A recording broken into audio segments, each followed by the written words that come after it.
give me one shot here on a blue chip stock, believe me, Kevin, the only problem you're gonna have is that you didn't buy more. Nobody knows if the stock is gonna go up, down, sideways, or in circles. What's going on, NBA Draft fans? Your boys are back. The Wolves of Ball Street, your favorite scout. It's your boys from the NBA Draft Show on the No Ceilings NBA podcast and YouTube feed. My name's Corey Tulba. I am here, as always, with my co-host, Albert Garbage Time Gim. Albert, what's going on, my dude? A lot is going on. It's a good time of the year. First pod of the year. I don't know if you already mentioned that. I might miss it, but I did not mention that, but that is true. Yeah, it is the first pod of 2024. Happy New Year to you. Happy New Year to our listeners. It's a great Yes. time. Excited to tackle some questions, and I'm ready to rock. Hell yeah. Yeah, so today we're going to have a little fun opening up the new year, and we're going to, do a Q&A for the 2024 NBA draft, since we are now officially in 2024. Pictures are not fully clear on a lot of these prospects, right? We're entering conference play, but we're starting to get clearer pictures on a lot of these guys, and we can make determinations and judgments that will undoubtedly shift. However, it's we have enough information to answer some questions and have some fun. Shout out to everybody watching live in the chat right now. Hello to all of you as well. So, okay.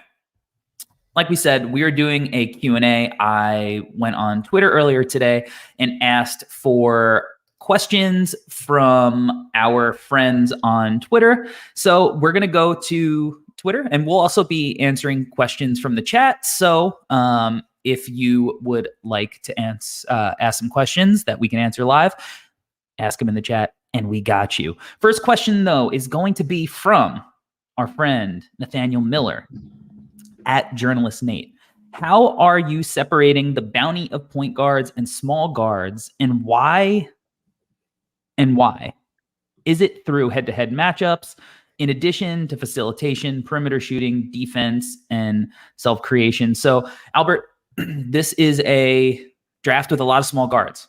So how are you personally separating all of the small guards and ranking them, given kind of how we feel in general, about, the trend of bigger guards thriving in the NBA and smaller guards kind of getting phased out? To be honest, Corey, when I saw this question, I thought initially about the small guards, and then I started thinking about kind of all positions, and how I evaluate, because it's always hard when you take player to player. Even if you take one position group and you start comparing guys, it's really difficult, right? Just because it's never, I feel like there are just so many different variables and factors that go into us inevitably, hard word to say, inevitably coming up with our big boards and draft lists or whatever. And we just submitted our latest boards this past weekend. And while I was doing it, it was really agonizing. And I think this is where I've landed, Corey. And recently we've talked about it, and I keep thinking about it. And this is something that you've talked about forever. Ultimately, it has to come down to projections, right? How do we view player X fitting in the NBA, on an NBA team, on an NBA roster, and then asking questions like, whose spot is this guy going to take? And also looking at his skill set and wondering, okay, what part of his skill set will actually translate to the next level, and what part of his skill set, when we're looking at it now, might work on the college level or international level, but may not work in the NBA level. So if we get into the specifics of the small guards, right? I have always said I'm not like the biggest fan of small guards, but ultimately small guards have a place in the NBA, right? And they're effective and they're important to winning basketball games. And so when I start differentiating them, I think I just go back to the same questions that I ask myself when I talk about any position group, right? Once again, whose spot can this guy take? And for him to take a specific spot, what skill set does he have? I think is how I end up differentiating. But even then, what I said is pretty general too. That isn't an exact science. And to be honest, for me, some of it is also like gut feeling. There's some guys that even if I look at them and I feel like they might have a better NBA career. Sometimes you go with you have to look at the numbers, you have to look at performance, you have to look at performance against higher competition. But the list goes on. And I think specifically with the small guards this year, because we have so many of them, I think it really has to be, how many question marks do I have about this guy? What's his skill set, and whose spot is he taking? I think that's all true. I'm actually writing about this for No Ceilings NBA, about kind of the plethora of small guards in the draft. So I don't want to like go too deep because I don't want to spoil the piece that'll be coming out in a couple of weeks. But ultimately, like, if you're a small guard, like, is there any role versatility to you, right? Like, do you have to be the point guard that has the ball in his hands, that is doing all of the creating? Or can you also move off the ball and play with guys who inevitably are going to have the ball more than you, especially as a rookie? Right. Are you going to be able to get on the floor by being able to play with those guys? Can you hold up defensively, right? Like, we've seen how much like small guards get targeted, even in the regular season. You know, I think obviously less so, but it's still an issue at times. And then, like, do you have like an outlier skill, like Craig Porter Jr., right? Like, smaller guard, older, so had those knocks on him, right? But he also had like this crazy outlier defensive skill that has kind of allowed him to step on the floor and provide value. And even playing with Darius Garland and Donovan Mitchell as a small guard, he's still able to get on the floor, obviously taking advantage now of some of the injuries and whatnot, but like, he was able to contribute because he had these outlier skills that got him on the floor. And like, can you use that skill? Like, you know, Donovan Dent, I think, has an elite skill as a passer, right? And I like Donovan Dent a lot. Like, he's on my board. But it's also like, does Donovan Dent's elite skill, is it so elite that it's going to get him on the floor? You know, like, and if he doesn't have some of the other skills, like, is his elite skill, like, is it going to get him on the floor? It's just straight up. I don't know. You know, like, going to the comments here on YouTube, Cosmo asks, is Jackson Shelstad too small or tall enough? And if he's tall enough, why isn't he ranked on most boards? You know, like, I have Shelstad ranked, you know, on my board. I really like what I've seen recently. I also, you know, Albert and I and Rucker and Metcalf, we saw him at the Hoop Summit and we all loved him there too. But I think it's totally fair to ask, like, is he too small? Like, he might be. Like, his pull-up ability is really fun, really crazy. But at the same time, he might be too small. Like, he doesn't pressure the rim, or when he does pressure the rim, he's having trouble finishing amongst the trees. Like, so we have to watch to see if that's something that is going to affect him in the long term, or if the sample size is too small. He does have a mid-range game. He does have a floater that are really nice. So like, he has counters to that, but ultimately, like, you still have to finish at the rim. And that's a challenge as a small guard. So, you know, I think that's kind of the exact reason. Like, if you can't finish at the rim, are you going to be able to score efficiently? Like, what happens if your shot isn't falling? Are you providing value in other areas? And we don't know that with Shelstad, but I certainly like him. And I think he is going to be ranked on boards, you know, going forward, as other guys weed themselves out a little bit. Yeah. No, Corey, I'm with you on Shelstad.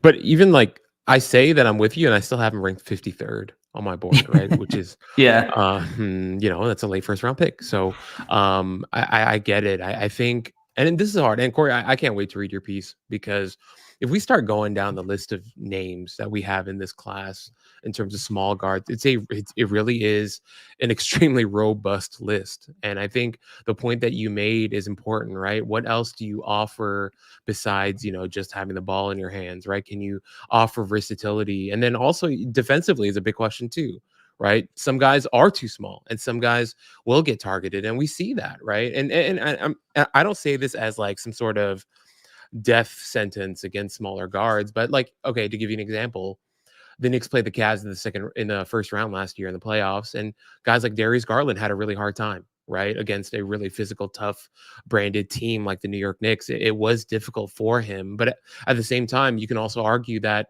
you know, he might have had a better series if, you know, Donovan Mitchell didn't hog most of the ball, and Darius Garland had more of the ball and was making more decisions, and, you know, was given more, you know, of the volume there.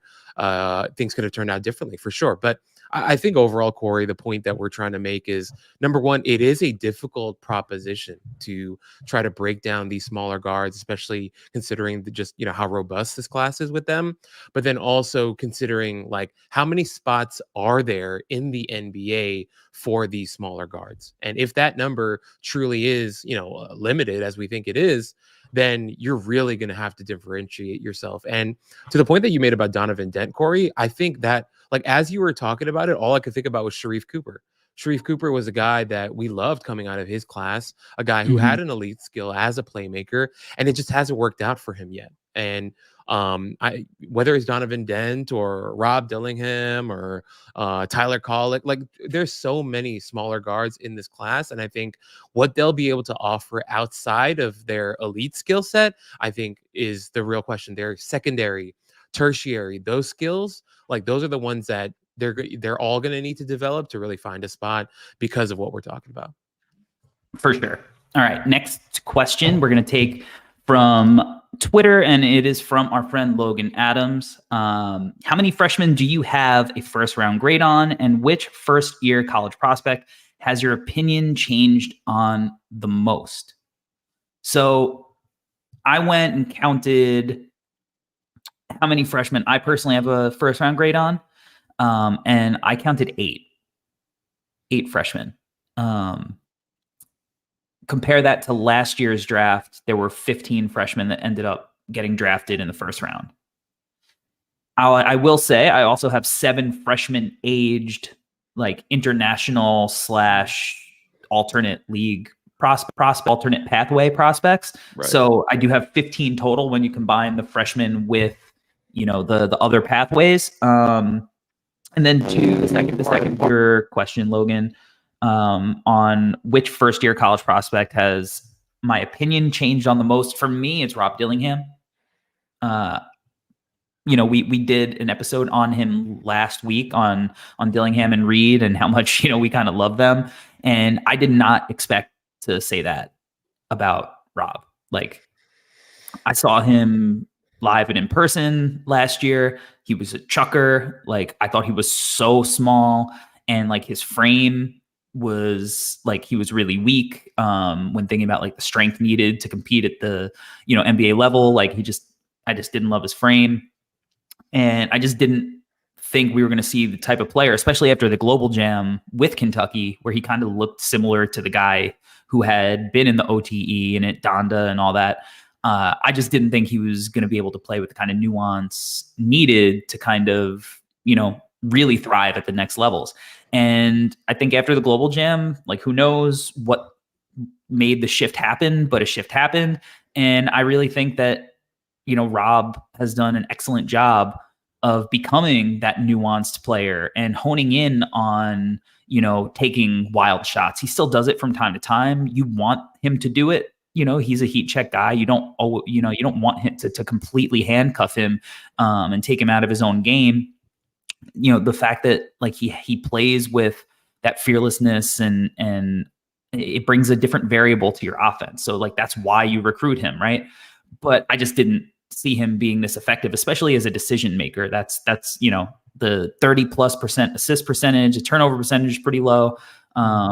Hopefully he turns it around. He had a rough December. But I've been really impressed with Rob overall, and I was not expecting that. So Corey, I did the same while you were talking. I counted in terms of just straight up college freshmen. I have 9 in my top 30. And then, I didn't count like the freshman adjacent, whatever guys, just straight up college freshmen. The guy so I was going to say Dillingham, but since you already talked about him, I'll say the other guy is Kwame Evans Jr. Heading into the preseason, I actually had him top 10. I was just in love with his skill set, in love with the size. And, I wrote a piece about him, comparing him to Lamar Odom. Definitely put a lot of pressure on him with that one. But, he's played really well recently. So he started off top 10 for me. Then I watched him play a couple games. I was like, okay, he might be a 2-year guy. So I moved him in like the 40s and 50s range. Not because like I generally thought like genuinely thought his skill set was, lower or anything. It's just I thought he'd be a 2-year guy. And then recently he's really been playing well. And Metcalf just put out a tweet just a little bit before our pod talking about his defense, and just watching him play recently has been awesome. He's been unbelievable. That game against USC was really good. Watching him play against Arizona, like he's playing better. And it's looking good. So I moved him back into my top 30. And so he's a guy that's really moved around a lot, but I'm really excited by, because he's gigantic. He's like 6'9", 6'10", but long arms. As Metcalf, talked about in his tweet, he's really talking off ball, being a good communicator, being in the right spots, or at least fighting to be in the right spots. And so a guy who I had top 10, then top 60, and then back into my first round. He's moved around quite a bit, but I'm still a big fan, just because now I could see the pathway to him being an actually one and done guy. Not sure, how high he'll go, but if he keeps playing this way, he might end up going lottery. Who knows? Yeah. I mean, in this draft, anything is on the table, right? Bingo. Literally anything. All right, let's take a question from YouTube. All right, Power Stone says, thoughts on Stefon Castle stock. He's been having a rough start coming off of injury. Is his stock stable or on the decline? What do you think about the Stefon Castle stock? Because we saw Gavoni came out with a board today. And I believe Castle has fallen down to 17 on ESPN's board. Nice. We do have the draft rankings coming out this week, so we'll see where he falls in those rankings overall. But what have you made about Castle and kind of his draft stock, and is it warranted with him kind of coming off of injury and whatnot? So he's stable with me. I think I've had him at 2 for months now. I just don't like, but at the same time, I understand, like, if your board is fluid and you're trying to make it so that your board is kind of how you're projecting things as they are now and not how it'll be by the end of the year or whatever with draft time, then I can understand him moving up, down, whatever. But for me, it's just, I'm just looking at Stefon Castle and looking at and thinking about, where do I think he's going to go? How good of a prospect do I think he is?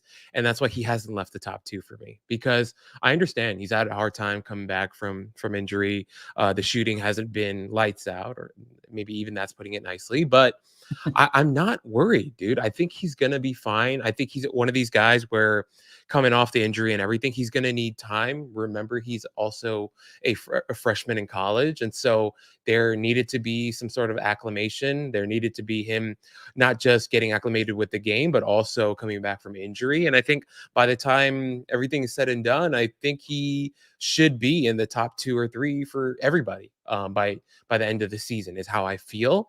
But at the same time, I wouldn't say like, oh, I think Gavoni or ESPN, Jeremy Wu, I wouldn't say that they're crazy for dropping them down their boards, because they're just going off of what they've seen so far and how they're seeing things right now. So I don't think it's crazy. It's just, for me, he's consistently in my top 2. Yeah, I haven't moved off him in that spot either. There you are. I think you were muted for a second. Oh, yeah. I haven't moved off of him in that spot either. I still really like Stefon Castle as a prospect. I went and watched the recent performances, and I was like, oh, I like what I see. Like, obviously, I'm not saying to not, have any kind of reservations about him as a jump shooter. I think that is completely warranted, and you should. Like, I mean, that's the thing about this draft. Like, every prospect has their warts. Like, there is no perfect prospect in this draft. So you should have reservations about Castle. I certainly do.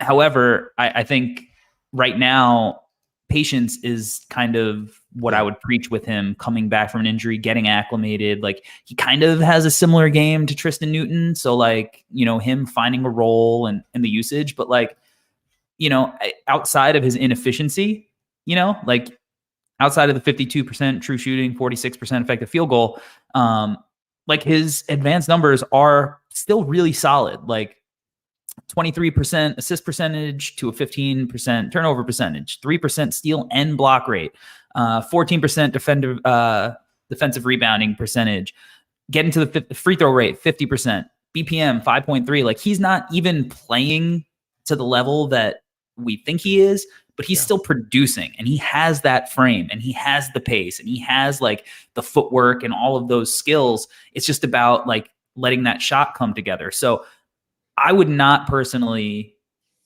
move him too far down, given some of the other prospects in this class and how inconsistent everybody really has been. But I get it. I understand it if that's your thing, and maybe you just don't like his film. Personally, I still like the film, and I think, you know, the numbers have kind of backed up what I've seen outside of the shooting.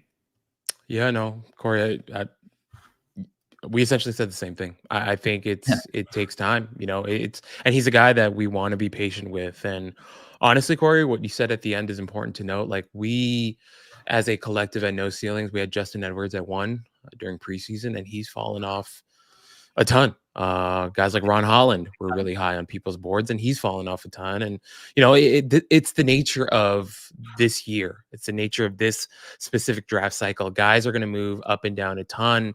And also, an important thing for us to notice, it's not going to take a lot for guys to move up or down, because it is such a volatile class. And one, as you mentioned, because we don't have any bulletproof prospects, it's normal for us to have this much volatility, because we're literally looking at on the fringes, and we're trying to find guys that have even, you know, an iota of advantage over another guy. There isn't a lot separating, I would say, Corey, even from like, I don't know, on our boards from 15 to 60, there might not be a lot separating like the 15th guy from the 60th guy in a class like this. And so, once again, it's just the nature of this class, in my opinion.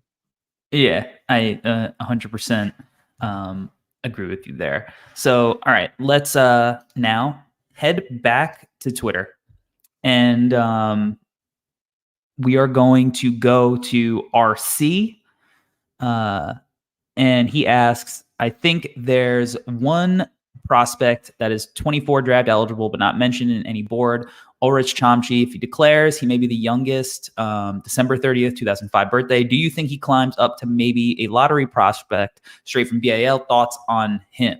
So he is a 6'11", 220-pound center from Cameroon. Just played with NBA Academy Africa and looked really good in the NBA Academy Winter Tour. I think that he's a really smooth athlete. The jumper is like kind of smooth, but also a little funky.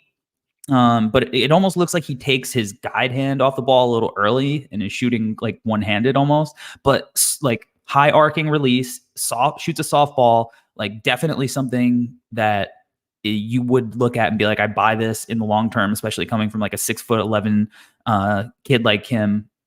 I like some of the moves he made near the basket. Like, it played with physicality at certain points, like dipped his shoulder, nice footwork, 2-hand dunk. I think he's super intriguing. I know that I'm pretty sure Gavoni has him on his board. I think, you know, ESPN is probably the only board that has him there. Look, you know, we just said it. I think in this draft, I really do think that anything is on the table. And if you're going to take a swing, you know, and look, he just played in front of a lot of NBA personnel. If scouts, executives went and watched him and are impressed with the raw tools, you can make an argument for him going probably that high, because quite frankly, I don't think there are a lot of really good swings in this draft. So, you know, it wouldn't, I don't want to say it wouldn't not shock me. Like, it probably shock me just based where we're at right now in this cycle. But I certainly think that he could be a name that, you know, we start hearing a little bit more often, especially once we get into like the pre-draft process of the draft, and, you know, guys are going to workouts and whatnot, and given his age and all of that, and the skills and the size and the flashes. Yeah, it would not shock me, but I think he's definitely intriguing. Corey, as you were going on your monologue, I looked him up. I'm not even pretend like I was familiar with his game, but I could see it. The shot looks weird though. But if people are okay with it, I get it. But he can run. Like he can really, when he's running up the floor, it looks really damn fluid. So yeah, we'll see. That's all I'll input here because I'm not even going to pretend like I was up on his game. Yeah, he's, you could probably bang through some of that stuff pretty quickly if you're, really, really into that kind of thing. So, all right, let's go to the YouTube comments again. And Alexis R asks, who is the best prospect to help the Spurs? So Albert, I'll let you kick this off first. I'm going to say that I really hope, no, really hope is too strong. I think it'll be a challenge for the Spurs if they draft Isaiah Collier, is how I feel right now. I would agree. I really hope that doesn't happen. The name that I think you and I both would love to see there, Corey, and I think makes sense, is a guy like Reed Shepherd. Because he's really good at the basketball is what he's good at. He happens to just impact the floor on both sides. I think Reed Shepherd's a really interesting name that I think should be considered. God. Well, now the Spurs have 2 picks, right? As of right now, the Spurs have 2 picks given draft position because they have the Raptors pick, right? So right now, on the day we're recording this, on January 2nd, 2024, they have the 2nd pick and the 7th pick. So if I were the Spurs and I can walk away with Nikola Topic and Reed Shepherd, I would be pretty stoked.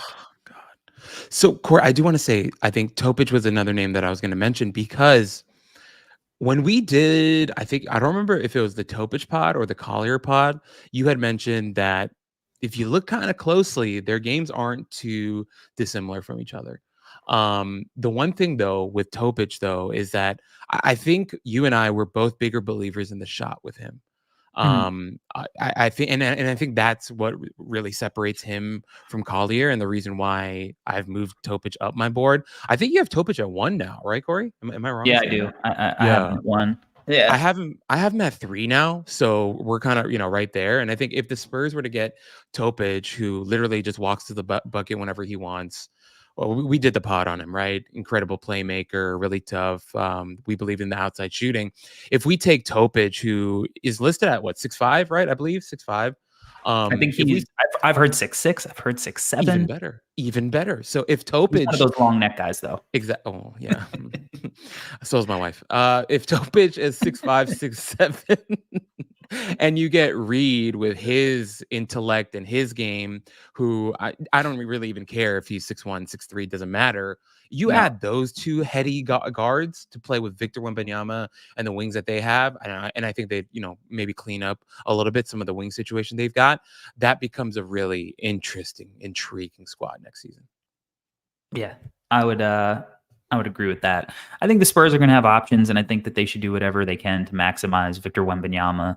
And I think that they can accomplish 2 things at one time in going for players that have super high upside, but also going for players that will actually fit and grow with Wemby. And I think that's what they should do.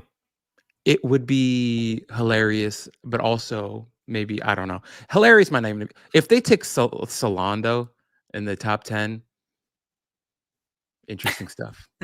Well, it's funny, Albert, that you mentioned that. Because I think it's time to go back to Twitter. And at Undrafted Pod FR, which I believe is France, asks Saloon or Ricochet. Corey, I don't think you and I have ever talked about Saloon.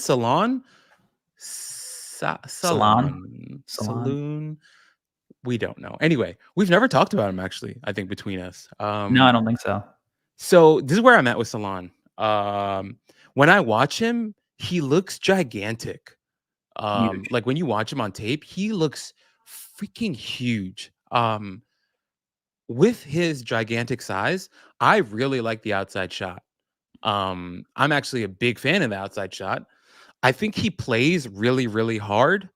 And I think he's really athletic. There is some stiffness to his game, and also a little bit in terms of like his processing, in my opinion. But he's huge and Mhm. he jumps really high. And sometimes it's, I don't know. I'm a fan, is the best way to put it. But also, there are some question marks, I think Yeah, it's fair to say. I definitely think so too. So my heart says Salon. Okay. My head says Ricochet. Now we saw him at Hoop Summit drink, and we were like, or I know I was personally. I don't want to speak for everybody. 'Cause I was like, he's not for me. Hmm. Like, don't have that dog in him. Like, I get it. Looks huge. I just thought he wasn't that good most of that week. He was not very good in the summer, and then he has been awesome so far during his basketball season. And there's a level of like, I don't want to say that he's a safe prospect because I don't think that he is, but there is like a floor that I think you can see and trust. Mhm. I mean, I'm pretty sure Gavoni moved him to 2. And at that size, he's shooting 40% from 3. He's doing it kind of like off movement, spot up, stuff like that. Not a whole bunch off the bounce. There is some defensive versatility, right? Like he's okay as a passer. Like there's some stuff there with him that there's just like somewhat of a floor there. Where with Salon, I think the floor is a little lower. Like the floor might be the basement. So, but at the same time, when I watch him, I buy the shot too, and I see the size, and he looks huge, and he's so young. And then sometimes you mentioned like the stiffness, but he's also like kind of smooth sometimes, like, especially Yeah. when he's like chasing Yeah. guys around screens, like defensively and stuff.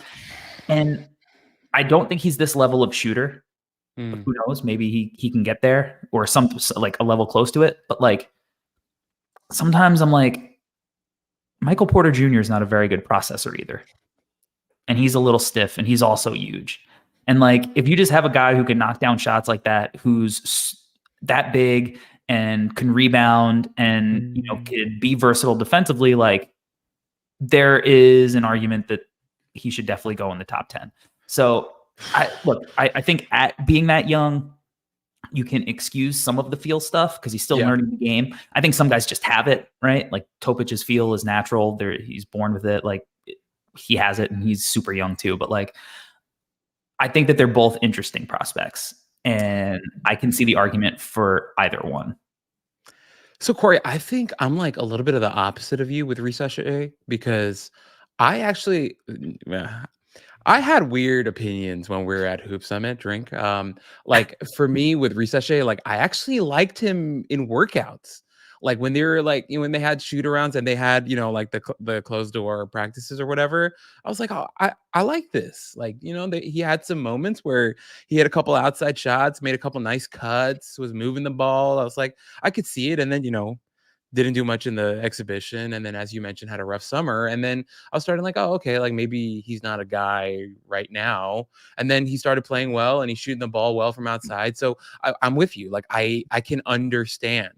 And it's to the point, Corey, where I'm not sure at all about either guy. I'm not exactly sure how to feel about them, except Risa I have him at 7.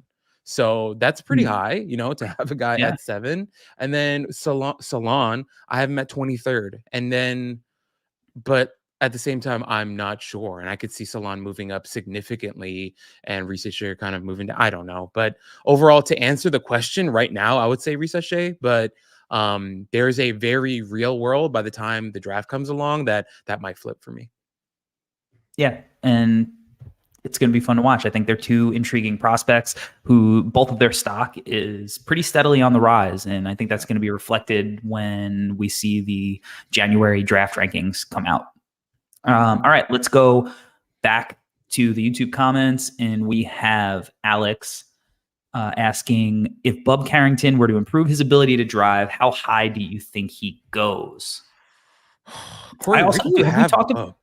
have we talked about Bub? We did. You and I? Did we talk about it a little bit? Did we not? I think this is a good question because obviously the rim pressure stuff is kind of what has, had people question what kind of prospect he is, right? But I think there are more concerns than just like the rim pressure stuff. And the rim pressure stuff obviously is incredibly real as far as like things you should be worrying about. But I think that if the rim pressure stuff worked itself out, he would definitely have a chance to kind of go in the lottery as he, kind of was projected right away after he had that monster debut. Mm-hmm. Corey, where is he on your board right now? Right now on my board, he is, I think, at like 30 or 31. Okay. And yeah, that's where I have him. I put him at 34 for the latest one that we submitted this weekend. I think, you know what, Corey? I realized we talked about him when we did the last draft update, ranking update. Right. I think, yes. yeah, we talked about him then. I don't know. I'm not sure. I'm just not a big fan of this type of player. I think right now, he takes a lot of tough shots. I mean, he can make them, to his credit, he can, but I don't know. I've dropped him quite a bit. Actually, no, I don't even know if I've dropped him. He might have actually gone up on my board if it's at 34, but interesting guy. I think he's another guy we have to continue to monitor, and he is definitely someone that'll move up and down a lot of boards, in my opinion, because he can get super hot. We know that. We saw that in his debut. We saw it early on. He's a guy who could easily go on an absolute bender for 2-3 weeks and change a lot of minds. And then on the opposite end of the spectrum, after those 2-3 weeks, he might go a month of just really bad basketball. So I just think it's going to be wait and see for me, and that's why I think I'm probably going to keep him right here for maybe the rest of the year. I mean, depending on how things go, but this feels kind of like where I think he'll end up being, because I think there's going to be so much variance in his game, which is, part of the experience right now with him being that young. Variance is to be expected a little bit, and I think with him it's just a little bit more intense than others. So I don't think he's the best prospect on that team. I think Guillermo Diaz-Graham is the best prospect on that team. Very, very broke, poor man's Chet Holmgren, for those who haven't watched his game. But he's somebody that I like, that is really skilled and kind of fits the direction of the game. Bub is interesting. I love the pull-up ability. I love some of the playmaking flashes that he's had. I mean, you don't have that kind of monster debut that he had without being incredibly talented, right? Yeah. I think that it's telling that Gavoni doesn't even have him on his top 100. I don't know. And to me, that screams more than just like, I don't see the talent. I think he stinks because like there's a lot of players that I think stink that are on that top 100, right? Like, so I don't think it's that. Like, maybe he knows that maybe he's not coming out this year. Like, I don't know. But even if you look at like the numbers from Bub, right? And look, you love the 6'5", you love the shot making, you love the 30% assist percentage, right? He rebounds, 16% defensive rebound percentage, 51% effective field goal, only a 1.1 steal percentage and 0.6 block percentage, so like super low. He doesn't really make an impact there. He's super inefficient because of the shot he takes and the fact that he doesn't pressure the rim. Right. So it's just hard, to kind of see like this prospect that he appeared to be very early in the year. No, I get it, Corey. I get it. I don't know. It's I think the Gavoni point you made is a really interesting one. And I'm sure there's a lot more to that.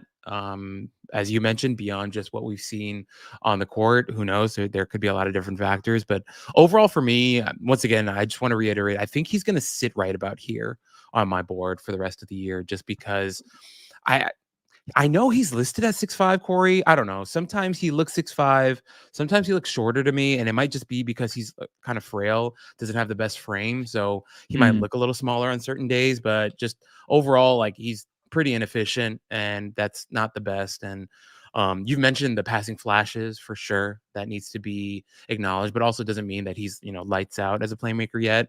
So with all those different things considered, I feel like outside the first round feels good for me at this point. Yeah.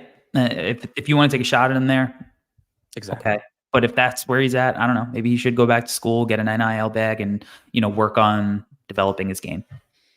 All right. Let's go back to the Twitter questions, and let's go to Baller Sports, who asks opinion on Bronny.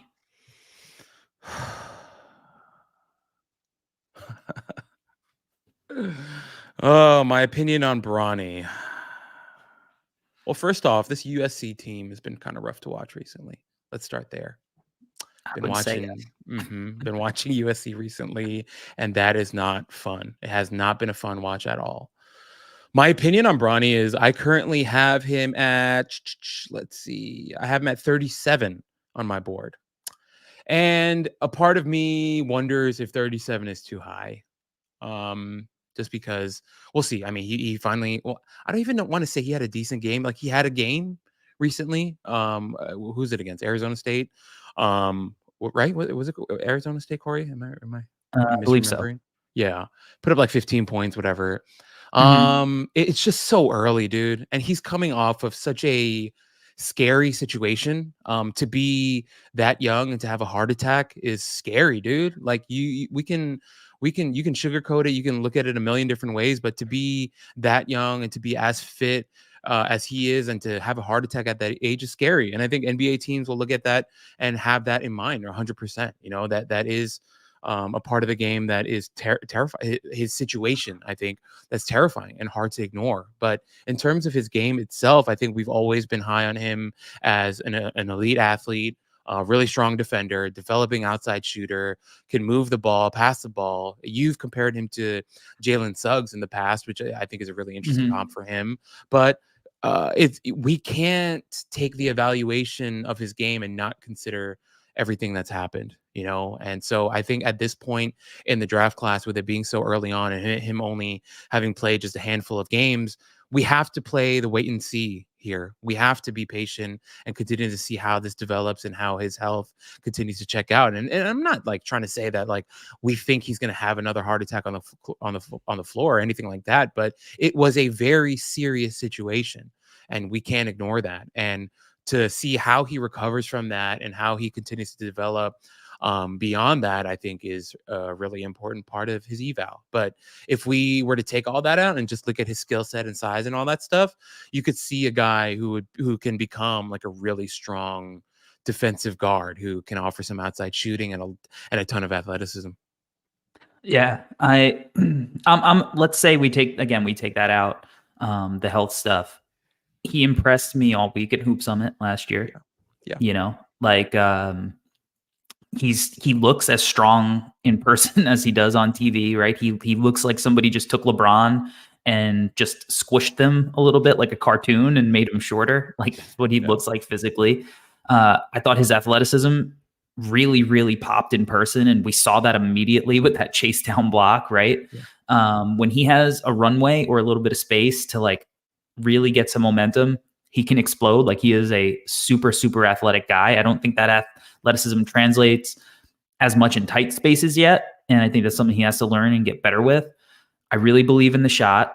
I think that especially as a spot up shooter, like, he's going to be a guy that you can trust to make shots and play off of other guys. And, considering, like you mentioned, the Jalen Suggs type of role that he could possibly play, like, I think being able to play off other guys and knock down shots is going to be a super important skill that he needs. And I think he has that. I like that he just had a big game. So things are trending, in the right spot as he's getting more comfortable.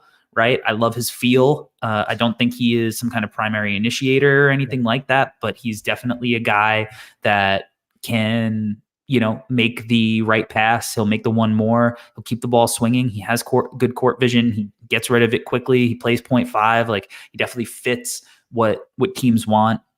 And then defensively, I just love him defensively. I really do think he's a pit bull. I think he has such great instincts. He's strong enough to, kind of guard up a little bit if you need him to. And I think that's ultimately the goal. Now, I think Suggs is a little bit bigger. Like, I don't know. You're what, 6'3"? Me, I'm 6'2". Yeah. 6'2", and Bronny was what?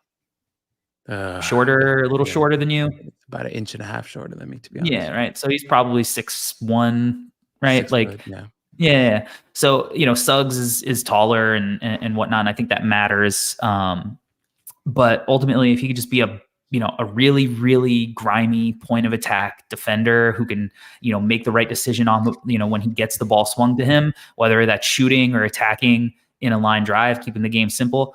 And then maybe potentially being able to knock down shots off the bounce or, with a screen and whatnot. I think that's something that's a valuable player. And in this draft, it would not shock me at all if a team spent a first round pick on him. Yeah. And I don't know if that means, if they would have hopes of LeBron coming in free agency because they took, him in the draft. I'm certain that if a team does that, that's, in the back of their mind, whether or not that would be the reason, or if Bronny is just, the kind of talent in this draft that you could maybe feel safe with from a skill perspective. It wouldn't shock me, but yeah, I like Bronny as a prospect, and I hope that he has a clean bill of health for the rest of the year, and he continues to get better. Corey, I think when you watch him play, it just feels like he's LeBron's son, and I mean that in the best way. Like imagine LeBron James was your dad with his wealth of basketball IQ and knowledge and experience, the things that LeBron could teach you growing up. And who knows, from everything we've seen and what we've heard, he seems like an incredible dad who probably had great conversations with his sons about basketball. And I feel like you see that when he plays. Everything that you said about his processing, that 0.5 basketball that he can play, I think a lot of that has to come from him being LeBron James's son, and he has that freak athleticism to him as well. And as you mentioned, Corey, it is something that he's got to work on in terms of in tight spaces with burst and stuff like that. But I think he can really be an effective guard. So Dirty Dancer just wrote so maybe like a GP3 or something. I think that's an interesting name, right? That's a name to think of if he continues to grow. To be honest, me in shoes, I am 6'3", so maybe he is 6'1", 6'2". And so if he's wearing LeBron's as his shoes, he'll probably get to 6'4". Who knows, right? But I think he's got decent enough size, and he may continue to grow. And if he ends up at, who knows, 6'3", 6'4", maybe he can even become a Marcus Smart type. Who knows, right? He has such acumen and ability on the defensive side of the ball, and what he's going to offer as a floor spacer and a terror in transition. It's easy to get excited about this type of player. Now, once again, I don't think either one of us, I know neither one of us are trying to claim that we think he'll ever be a number one option or a star of a team. But I think there's more than enough juice there for him to be a really effective NBA guard. Yeah, I 100% agree with you. All right, let's go back to the YouTube comments. And R2 asks, what should the Washington Wizards do with a top 3 pick? Loaded question for a franchise like the Wizards, Albert. Loaded question, but also, Corey, I'm looking at the top 6 guys on my draft, on my big board.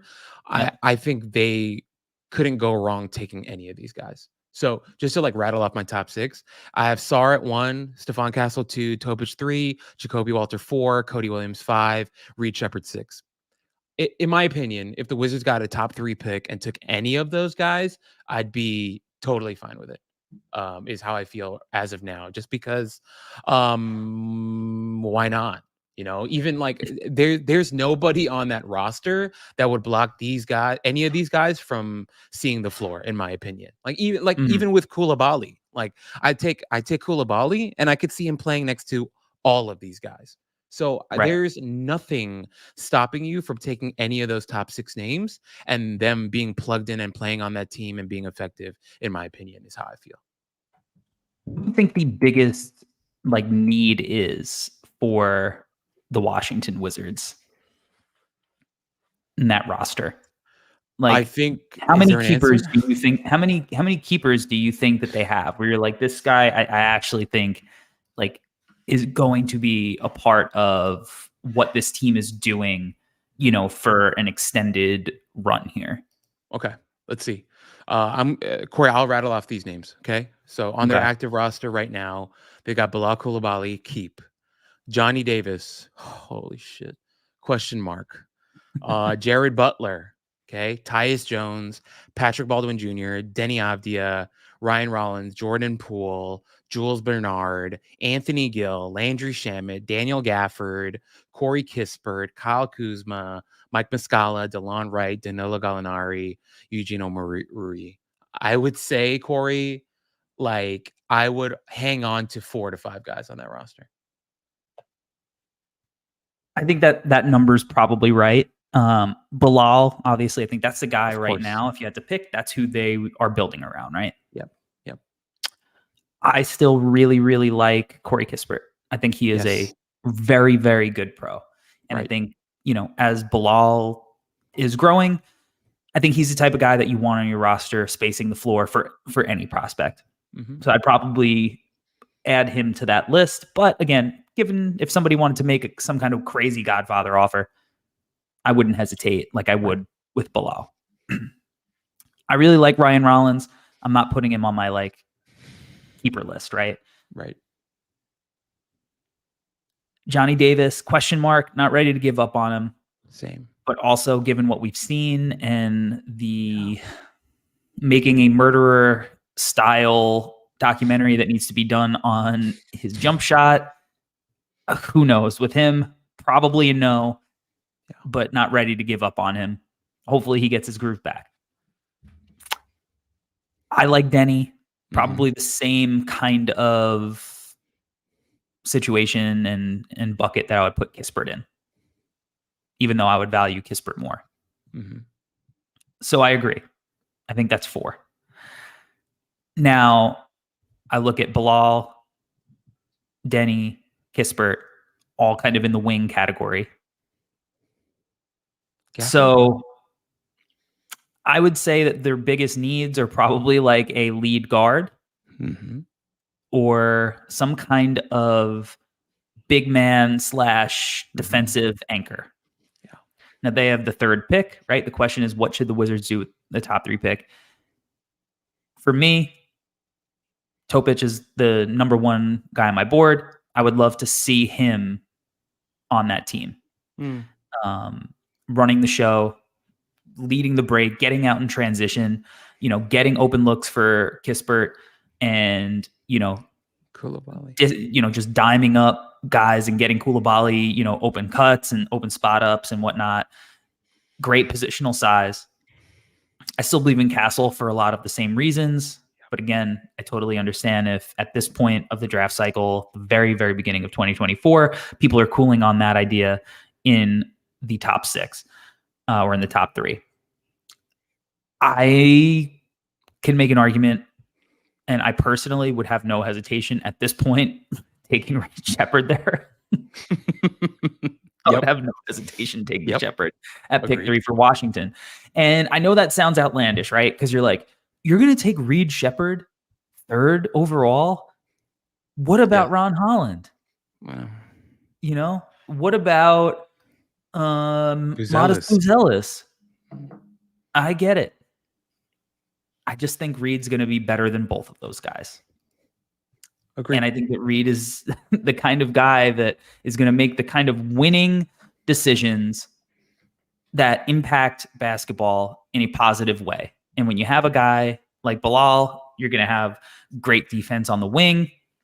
I want Bilal to be in a good winning environment. I don't want more guys like Ron Holland who are going to take Jordan Poole kind of shots that are just terrible off the bounce shots, right? Make really bad, very poor decisions. I don't need that on my roster. Modest Buzelis, I don't know what he's going to do to earn minutes over Denny. I don't know what he's going to do to earn minutes over Kuzma if they were to keep him? What are they going to, what's he going to do to earn minutes over Bilal, over Corey Kiss? I just don't know. I think Reed would immediately be like the best backcourt prospect on that team. Offer shooting, really smart play, probably a little more self-creation than we think. Right. I don't care. I'm ready to get flamed.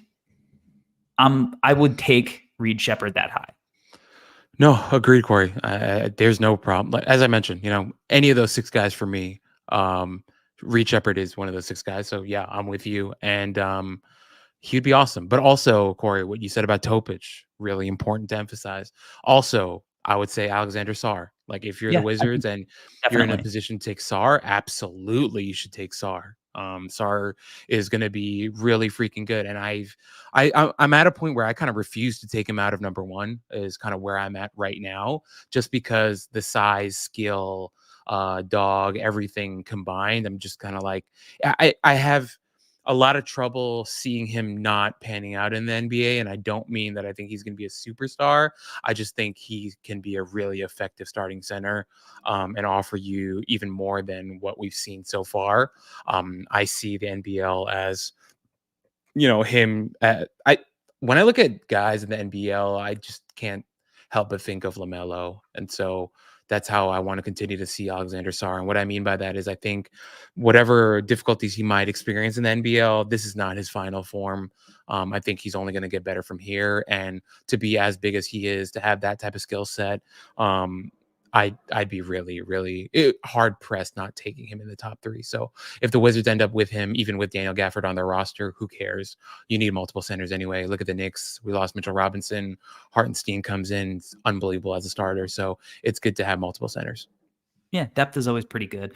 And I mean, the potential defense and the building blocks of a defense with Sarr and Coulibaly Terrifying. is really intriguing. Like the switchability, right? Like the defensive event creation of those 2 guys, the length, the fluidity.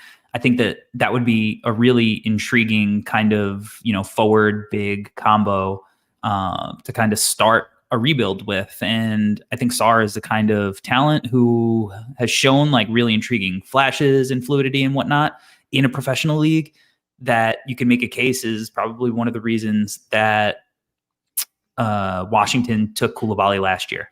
Right. There's probably some parallels in the decision making there.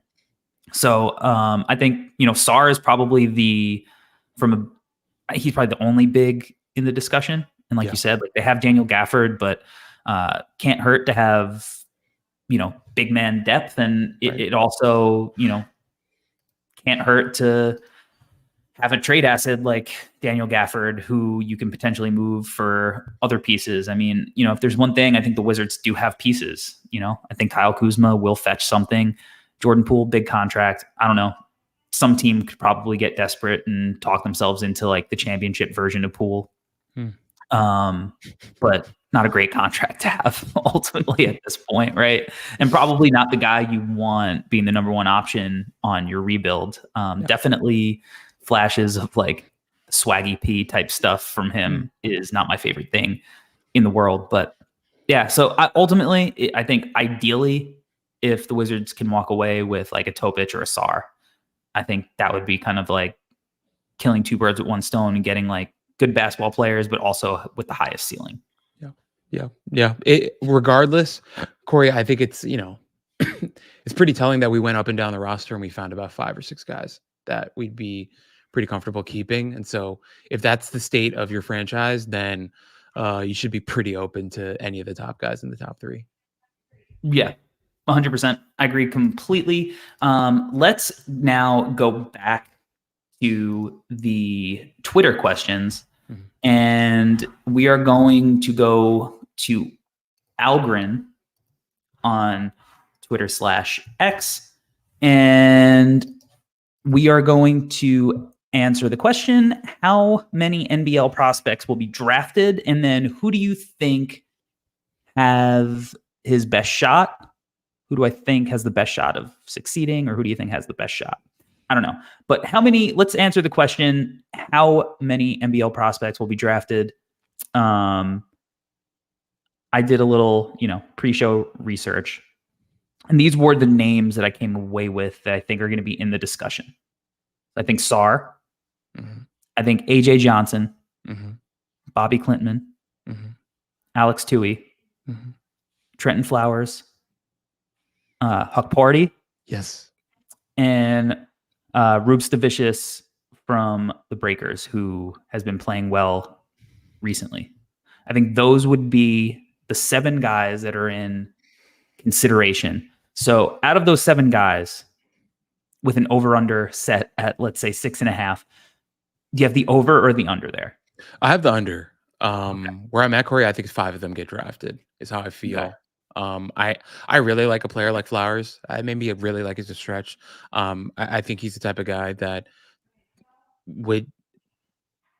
could go undrafted and still make his way onto an NBA roster, or at least, summer league, training camp invite, blah, blah, blah. Yeah, I feel like, Huck Porty, Clintman, Tui, Sarr, and AJ Johnson, those are the 5 that I feel pretty confident about going somewhere within the first 2 rounds. Okay. So who on that list did we say isn't? Flowers and yes, and Flowers. Yeah. Okay. I think those guys have a good chance too. Sarr, definite. Clintman. I want to say I was going through the draft rankings, putting it together, and everybody has Clintman like in like the 20 to 23 range right now. Mm-hmm. And I think he's really benefiting just from like this draft not being good at all. And it's just like, this is a dude who's like 6'9", 6'10", has shown flashes of being an outside shooter and like off-ball cutter and versatile defensively. And I don't know if it's real or if it's not real, but like at that point of the draft, in this draft, it seems like he's gonna live in that spot and get away with that just because there's nobody else. AJ Johnson, somebody I'm still way in on, and maybe I'm just psychotic for having that opinion because he's doing a whole lot of nothing in the NBL. Not necessarily his fault. He is not getting a lot of opportunity. But part of me is wondering, like, if he went to the G League Ignite instead of the NBL, and he was allowed to just go in there and get whatever shot he wanted, what would our opinion be, and what would his draft range be, just based on flashes and like pedigree? Inefficiency be damned. Like, would he really be suffering as a prospect with his draft stock so much? Because I'm not sure if he would. Yeah. It's a little bit more free flowing, a little bit more up and down. Like, I think it's probably a little easier to score consistently there. Yeah. I think just straight up he'd get more playing time too, Corey. He would be given free, like he can make mistakes, and not have to worry about that. Because every time I watch him in the NBL, I'm like, if I'm gonna take like a swing in the first round, like I'm still willing to swing on AJ Johnson with a top 20 pick. Agreed. I don't care that he's playing 3 minutes a game. He's got great size. I think his shot is super fluid and smooth. He has a good handle. Yes, he's weak. Yes, he needs to get stronger. That's fine. He's 18, 19 years old, whatever he is, like he's going to. And I saw him in person, and he was on the court with Rob Dillingham and DJ Wagner and Justin Edwards and Stefon Castle and Marco Jackson and a whole bunch of other prospects that I'm forgetting. And he was the best player on the floor. And it wasn't even like a question at that time. Now it was like an all-star game or whatever, but like he was not gunning like a lot of the players were. He wasn't chucking. He was still getting everything in the flow of an offense. He was cooking dudes. I think he's got some playmaking stuff like in his bag and decision-making, which I think is, kind of improving in the NBL. Like, I don't know. I think he had a weird high school experience, having played with multiple high school. He went to Donda. Then that whole thing happened when Kanye did, the whole thing. So I'm still in on AJ Johnson. And if I'm going to swing, I'll still swing on AJ. Yeah. No, Corey, I'm right there with you. I have him top 20. I have him exactly 20th. And I think he's going to kill in workouts. Yeah. Yeah, great size to him. Got some Mhm. wiggle to him. Not like the greatest athlete, but who cares? He's got good bones. But not a Is what bad it one. is. Yeah, exactly. Not a bad one. But he's got a good foundation. I loved what you said about his game, and I agree with all that. So yeah, Tui's a guy that I've always been high on. I just Yeah. feel like he's going to find a role in the NBA. It's not too complicated. I'm not claiming he's going to be a star or anything, but he has an NBA skill set with an NBA size frame. So I'm totally fine with Tui. I still have Tui in my top 25. Obviously, I'm probably the only one, but it's okay. I'm fine with that. I just see an NBA role for him and an NBA roster spot from one day.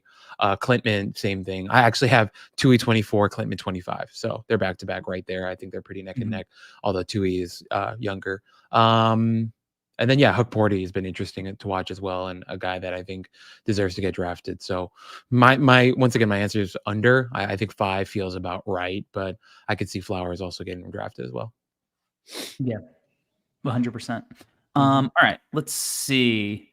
Let's go back to the YouTube comments, and we will go to Daniel Mortensen. Who would you draft to fit around Paulo and Franz and Suggs in Orlando? And the Magic currently today have the 22nd pick.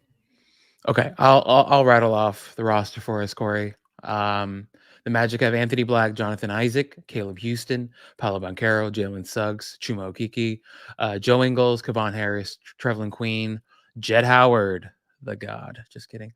Gary Harris, Markel Fultz, Mo Wagner, Franz Wagner, Admiral Schofield, Wendell Carter Jr., Goga Bitadze, Cole Anthony.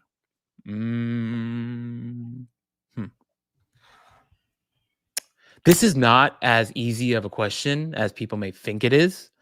But my initial answer, Corey, is I would feel good about adding more shooting and a center. Now, I know that Bitatse's played decent for them recently. I'm still not in love with Bitatse. I think Mhm.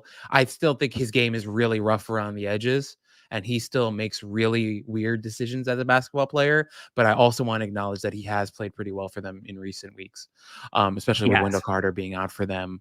Mo Wagner is Mo Wagner. I think he's just fine. I And he's think, good. Good player. yeah, I think he's just fine. I wouldn't freak out. So I would feel comfortable with them adding another big guy. I said shooting, but I also believe Jed Howard is the answer to that question. I'm the only person maybe on planet Earth that feels this way, but I think Jed Howard is eventually going to become a really good NBA player, and I'm ready to die on that hill. I still have my Um, Jet stock. And I will forever hold on to my Jet stock. But some of these names, it's going to get interesting, right? Like, what do they do with Cole Anthony? What do they do, Markel Fultz? What do they do, Gary Harris? It seems like they really, really love Anthony Black.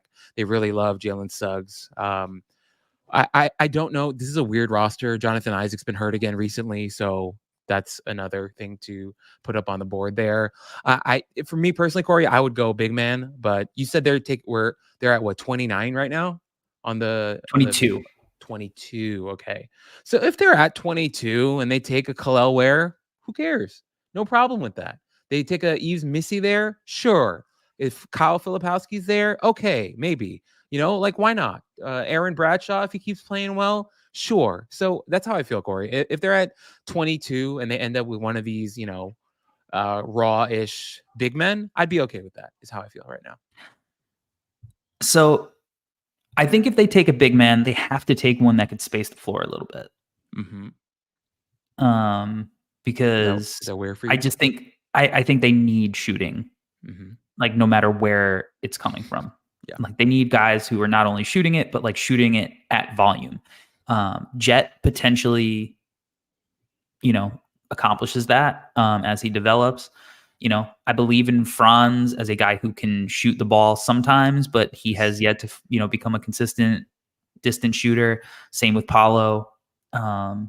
Cole, he can shoot, but we'll see if he's a long-term piece. I think he's been really good for them in like a 6-man role. I really like Markel Fultz, but it seems like with the drafting of Anthony Black, seems like his time is limited, and it might be better off, getting a guy who can potentially fit a little bit more nicely as far as the shooting and stuff goes. So if they're going to go big, I think they got to go somebody who could shoot a little bit. And I don't know who that is in that range.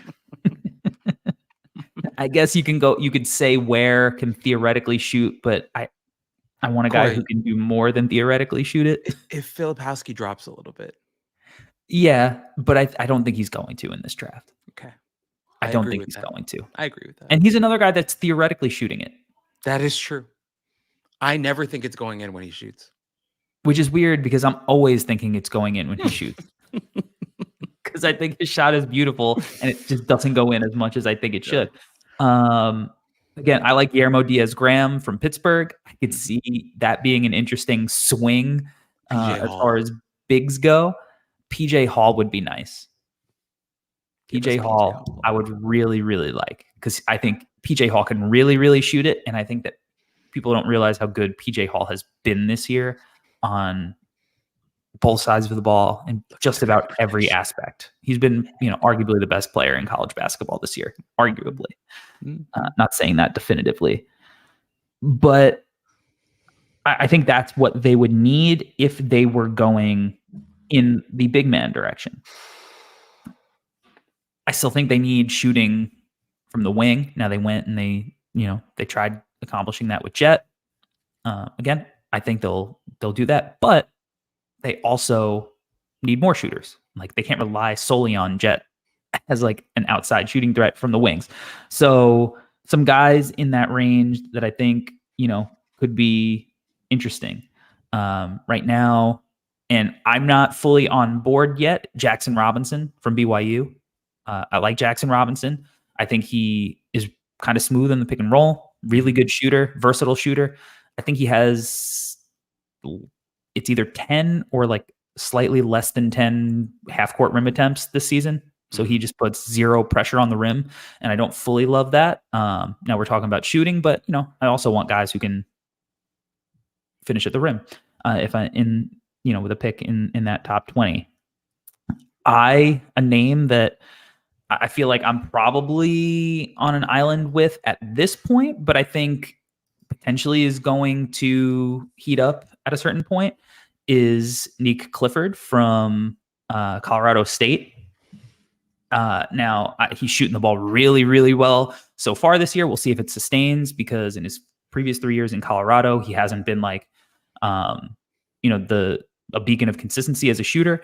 However, he's a guy 6'6", really great length, versatile, can handle the ball, can pass the ball, can shoot the ball, can defend. Like, some of the possessions on Trey Alexander in the Creighton game are like, gobbled him up. Like, Trey was really struggled to score in that game. So I think he would be kind of interesting. LOL in the YouTube comments says Milan Momcilovic, similar, I think, to Jackson Robinson, with just absolutely does not pressure the rim even one iota, but I think his shot is so smooth, and I like him, and I wouldn't fault them for taking a shot. Tristan Da Silva could be a guy they look at for sure. So, I think they'll have some options, but imagine PJ Hall there, Albert. Corey, I moved PJ Hall to 12 on my board, and I feel amazing about it. He's so damn good, and he's been so too. Look at that. But on defense too, with his rim protection shit, I'm just like, what are we talking about? Is this guy just the best player ever? I love him so much, and his jumper, Corey, might just be perfect. It's unbelievable considering his size too. But really quickly, Corey, you mentioned Nick Clifford. I pulled up his stats here. He's shooting just under 53% from three on 2.6 attempts per game, and 89.3% from the free throw line, which that's what we call good. That's pretty good. Pretty damn good. Let's see if it sustains. Let's not get ahead of ourselves. It's it's January 2nd right now, but I think that he's just a guy from the wing who's like super. This is what NBA teams value, and the kind of guys that get on the floor. He's got a great frame, Huge frame. Really, really great length, like super smooth. I just have, I'm a sucker for smooth basketball players who make really smart decisions and could do a bunch of things on the floor. Sue me. But Corey, I'll say this. Excuse me. They end up with PJ Hall on this roster. The types of things that they can do, it's terrifying. Just absolutely terrifying. Mhm. He can play off of Paulo and Franz and just be the most skilled, fun, shooting, everything versatile 3-4-5 in the league. Like, they would be just unbelievable. So I hope PJ Hall ends up there as one of his potential options. That'd be unbelievably fun. Yeah. Similarly, an older guy that I think would be helpful for them on the wing, Dalton Connect. If he were to be available there, I think he would be a viable option for the Magic and somebody that could, be a pretty seamless fit for them as well, and who has good size and is a good, NBA athlete. So he's definitely somebody I would look towards. And then let's do one more question, and we will take it from Brian Taylor. And Brian Taylor asks, as I pull up the Twitter to the screen, he asks, who is the biggest fool's gold in the draft right now? Welcome to the Player Haters Ball.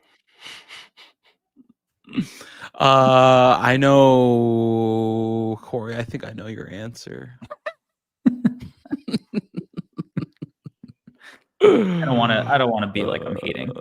God, but you do, Corey. You do. Okay, let me give my answer first. God, people are gonna hate me for this. It's okay. It's okay. I have this guy. I think everyone else has him like top 5, top 10, and I have him at 15th on my board, which some people may not like, but I'm ready to live with. For me, and I don't even mean this to say that I think he's going to be a bad player. I just don't think he's as good as people think he is, and it's to the point where I have an older guy. I think I'm going to move him. Okay, so let me just explain. The guy for me is Donovan Clingan. Okay. I'm lower on Clingan than others are. I think he's just fine. Obviously, he's a gigantic human being. I understand that, but I want to see him be healthy for a long time and continue to be productive. And I want to see how his game develops. I think he moves well, but I also don't think he moves well, if that makes sense. Is how I feel about Donovan Clingan, and to I'm the with point you on where that. I'm thinking about moving Zach Edey above him is kind of how I feel. And people will say I'm crazy, and I'm okay with that. I'm totally okay with that because I understand that could be a hot take for some people. It's Albert, just, I think the pendulum's swinging on that. okay, good. I'm really glad. Zach Edey was 14 on Gavoni's board today. Well, Maxwell wrote a piece on Zach Edey. Yeah. Talking about, we've been having these discussions internally. Mhm. Zach Edey has been like historically dominant in college basketball for a number of years. Yeah. I saw him a couple of years ago, and I could not believe that a human being of his size moved as well as he did. So I don't think that you are crazy for having that opinion. I appreciate that, and I feel a lot better with you saying that because you're right. And I also want to say Maxwell's piece on him was awesome, right? Mhm. And it's something that really confirmed, I think, for a lot of people like me and you, Corey, that really like Edey, and that, this guy has been ridiculously productive. And as you mentioned, that word dominant needs to be used. He's been unbelievable as the best guy at Purdue. And so, yeah, I'm at a point where I think Clingan might be slightly overrated, and I am trending towards having Edey above him. And so, yeah, I don't know. Yeah, I mean, I saw Clingan earlier this year. I saw him last year too, when he was barely playing last year. I saw him earlier this year, and unfortunately, he barely played in that game too. I saw him play against Texas, and I did like what I saw. I think that there is something to buy with him as a shooter, even though like the numbers aren't backing it up. I just think like he has pretty smooth form. I liked some of the quick decisions he was making. It didn't like translate necessarily to like him diming guys up like Jokic or anything, but I thought like he definitely looked like a guy who had like pretty good feel. He's really big. He's got good hands. Like he was finishing around the hoop. I think he's solid. I think by default, because I don't believe in a lot of the prospects in this draft, I think he was like number 9 on my board, and I don't feel good about it. I feel good about like 2 players in this draft right now, like in the top 10. So with Edey though, like the big difference, it's like, hey man, Zach Edey can play 30 minutes a game. Klingon hasn't proved that he can play 30 minutes a game. And if you're going to take Klingon with a high pick, and I think the opinion on that has shifted a little bit. And we went on a rant when we recorded in Portland together, when we did like our in-person pod, and people, at that point, Klingon had a little bit of height. And I think he had then announced that week that he was staying. And we were like, that's a great decision. He's got to prove that he can play more than 10 minutes per game. And we went on like this rant, and it was like not the opinion of like the consensus at that time. So, but I still like Klingon, and I think in a draft with not a lot of good players, like he's probably going to be a guy that is at least an NBA player. He's still been insanely productive. Like his numbers are still really, really, really great. And that's part of it. Like I think sometimes, and we mentioned like sometimes the eye test doesn't match how dominant it feels like he's been by the numbers. But there has to be some hint of truth to those numbers, right. And I liked what I saw in person, but I don't think that is a crazy opinion to have Edey above Klingon ultimately. Okay. And your fool's gold? Yeah, my fool's gold. I alluded to it a little earlier. Yeah, we did. For me, it's Ron Holland. Yep. And Holland's his draft stock is dropping a little bit. I think he was 10th or 11th on the ESPN board today. I've been there for a while. Like in the preseason board, I had him around that range, I believe, when we did our preseason scout on him. I understand that there is an allure to like being a super athletic wing who can theoretically knock down shots and like flashes shot making potential. I totally get that. But I think just because the talent is down in this draft, it doesn't mean that we kind of have to put guys on a pedestal just because somebody has to draft players, right? Like unless these guys have potential, we don't have to pretend that they're going to be stars. Right.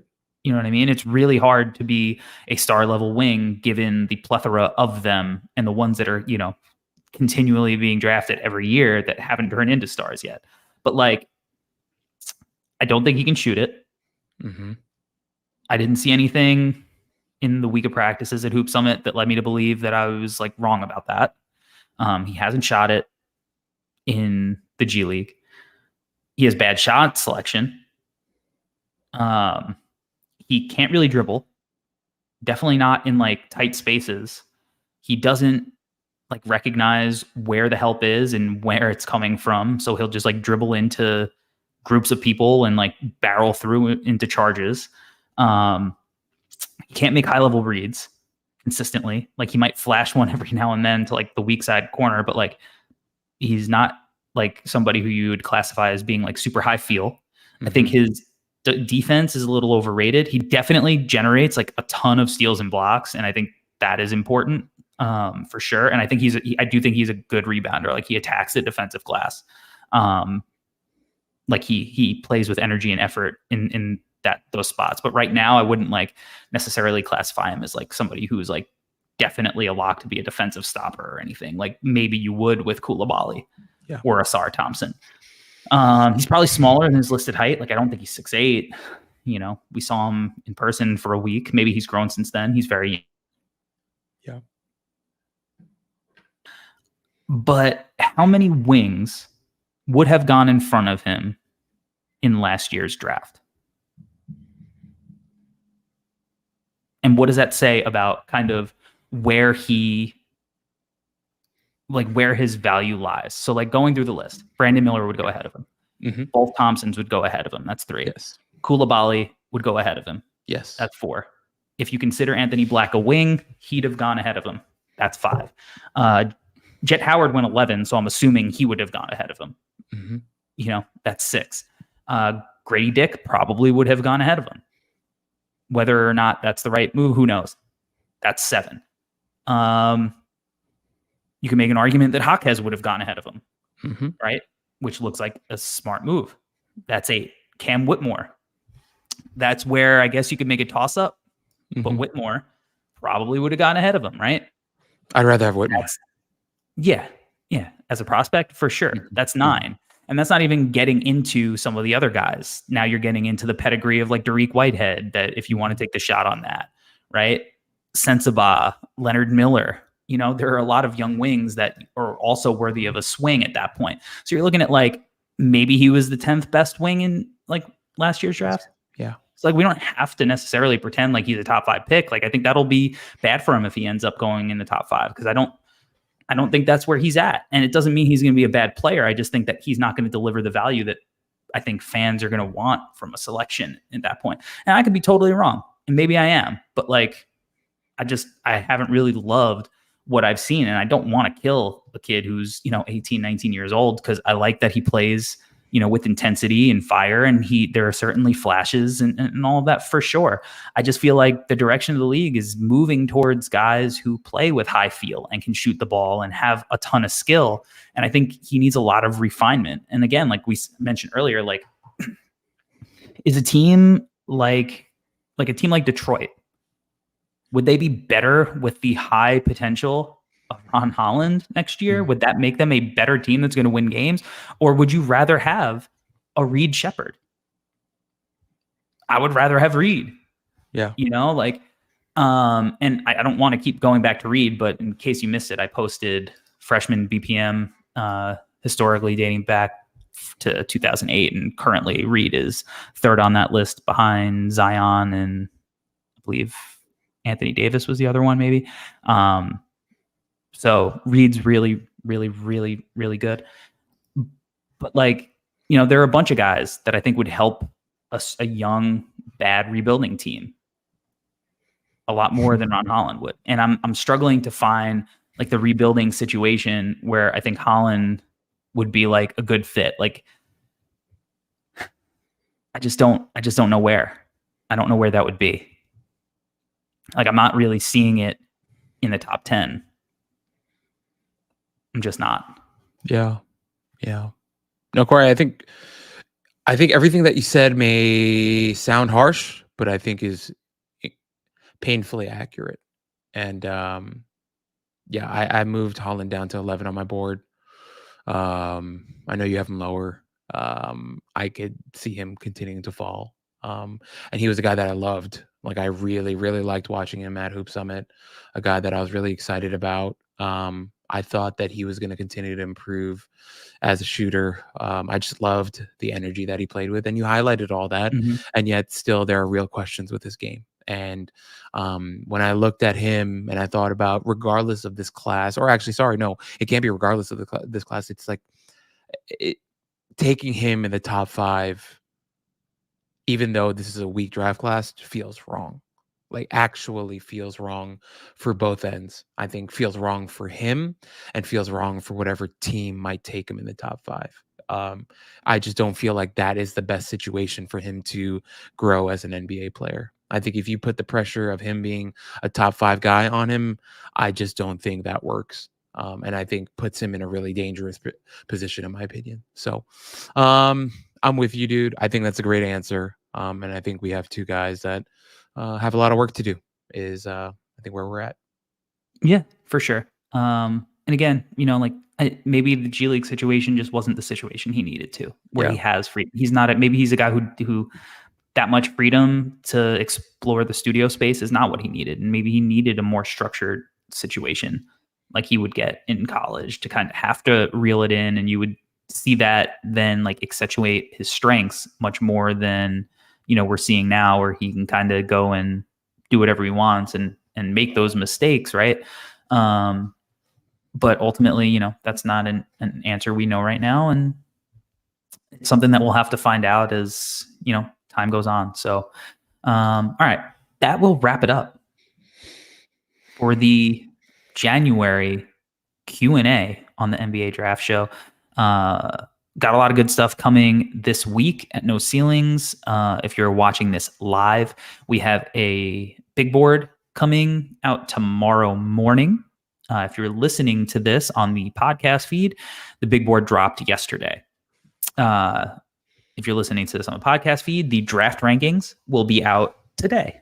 If you are watching this on YouTube, those will be out on Thursday. So we have a lot of rankings, the No Ceilings team, and then the general consensus of the mainstream draft community on.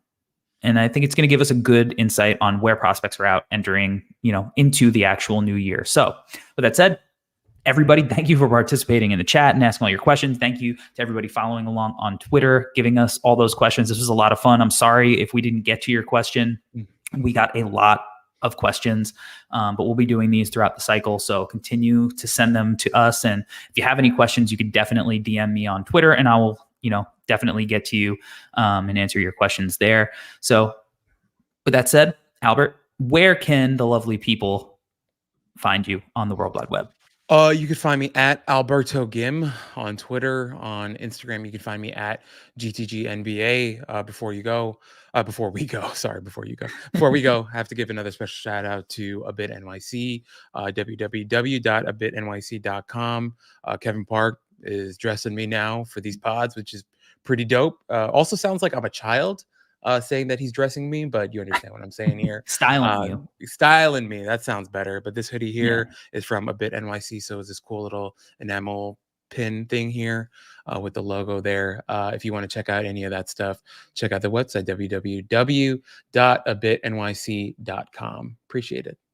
Yeah, that is quality stuff. You got the embroidery there, not just a screen print. That's tough. Yes, sir. That is very tough.